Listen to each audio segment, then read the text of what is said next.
Peggy 16.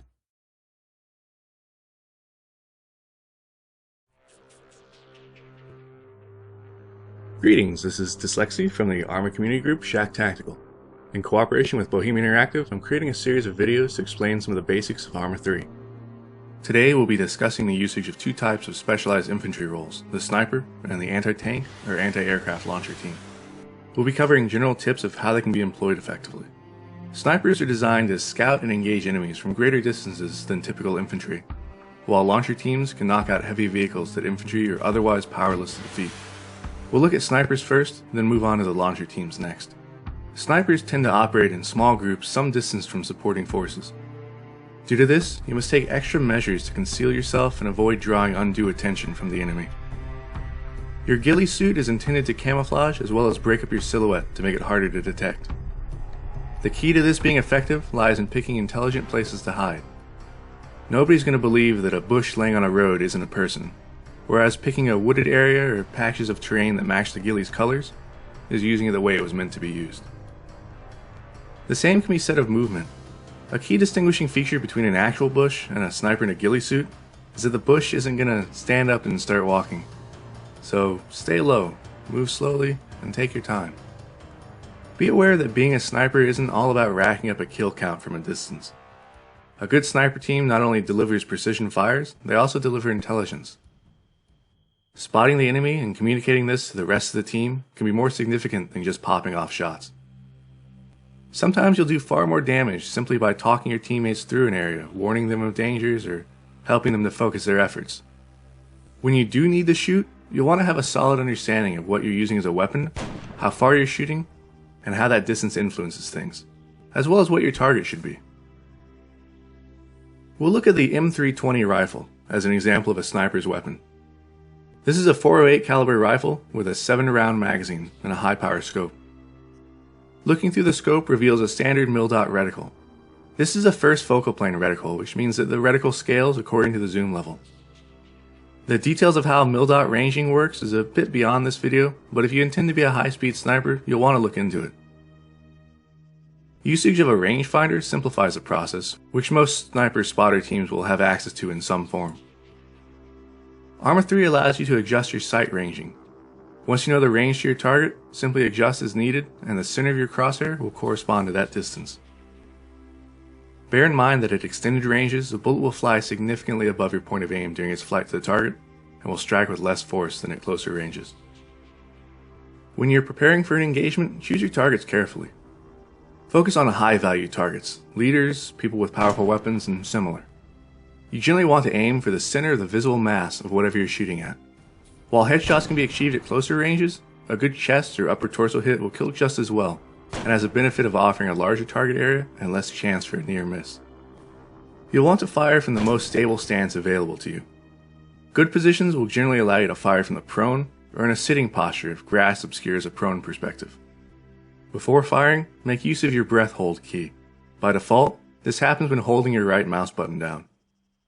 This will help to give you temporary aim stabilization and is essential for long-range accuracy. Be precise. A single shot is hard to detect, so make your first one count.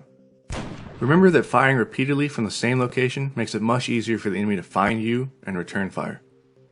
Waiting for other battlefield noise to occur before firing can help to mask the sound of your shots, as well as potentially keep the enemy from realizing that they're taking sniper fire, as well as what other contact they might have. Most importantly, know when you've become compromised and need to bug out. Sticking around as a two-man sniper team to face off against a concerted enemy push to find and destroy you will not end well for you, particularly if the enemy brings force multipliers like armor, air, or artillery against you. Moving on from snipers, let's take a look at another specialized infantry role, that of anti-tank and anti-aircraft launchers. Rocket or missile launchers come in a few different forms with three primary goals, either to kill vehicles, aircraft, or infantry. Anti-tank launchers are either guided, like the Titan Short and the PCML, or unguided, like the RPG-42. Guided projectiles are known as missiles, while unguided are designated as rockets. Some launchers will have the capability to load different types of rounds, such as anti-tank and anti-infantry munitions. Rocket launchers have reticles that are calibrated for the drop of the rocket over range. This is the RPG-42's reticle. You can see that there are crosshairs corresponding to the point of aim from 50 to 500 meters. To use it, match the distance of your target with the correct reticle aim point and take your shot. Missile launchers, on the other hand, are primarily concerned with locking on the targets, be they anti-tank launchers or anti-aircraft. To lock, click your right mouse button while aiming at a target.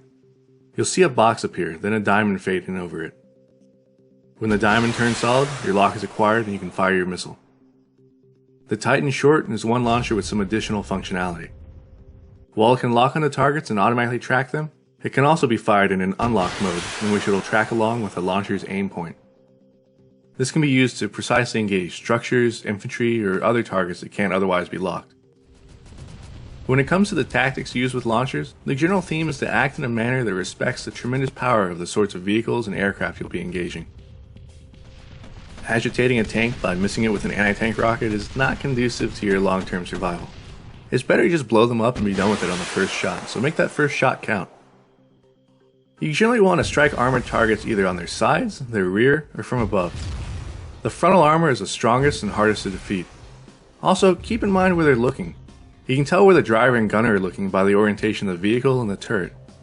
Firing from the front means the driver is likely to see your launch signature and communicate to the rest of the crew, as well as try to evade it.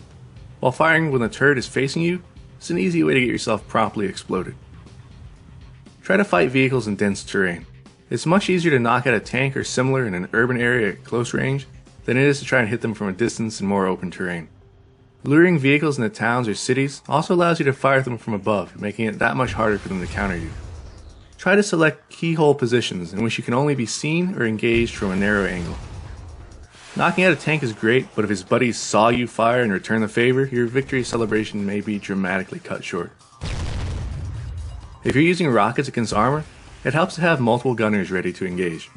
If the first gunner misses, he can rapidly communicate the adjustment needed to the second gunner, who can use that information to improve his chances for a hit. When dealing with aircraft, one must keep in mind that many are equipped with flare dispensers designed to lure heat-seeking missiles away from the target aircraft. Because of this, you want to take extra care to fire only when the aircraft isn't looking in your direction.